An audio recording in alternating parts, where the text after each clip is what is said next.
I've done several interviews over the last 24 hours, and I wanted to take a couple of minutes to speak directly with you. Yesterday, the Vice President's former Chief of Staff was found guilty in a federal court of lying and obstructing justice.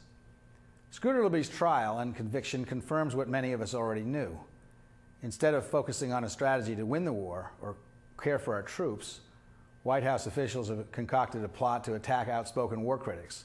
In this case, a critic who in the end was correct in his assessment about faulty use of intelligence in the run-up to the war in Iraq. Like the Nixon administration, George Bush's White House has become obsessed with their critics rather than with the problems facing our country.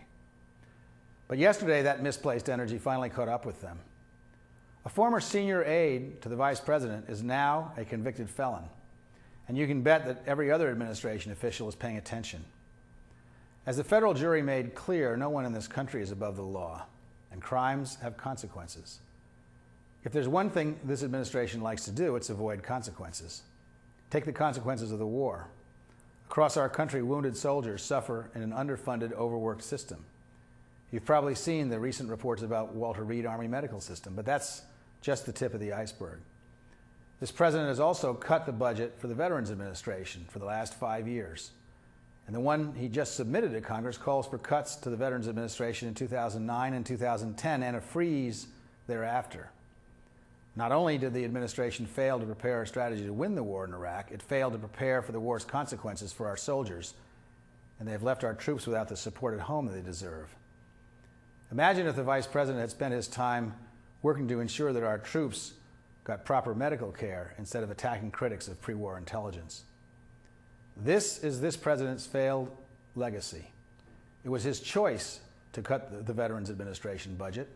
It was his choice to mislead the American people with cooked intelligence about Iraq. It was his choice to provide inadequate armor for our troops. It was his choice to play politics rather than fix problems. It'll also be his choice if he decides to pardon Scooter Libby. Democrats aren't waiting for the president to change his ways. We've already increased funding for the Veterans Administration and introduced legislation to redeploy our troops out of Iraq. It's time to bring this war to an end. There's no stronger message from this past election. It's not going to be easy. President Bush controls the military and the foreign policy of this country. But we'll keep the pressure up and we'll reach out to Republicans who break party lines to oppose this war and bring this war to a close. This country will have a new Democratic president soon enough.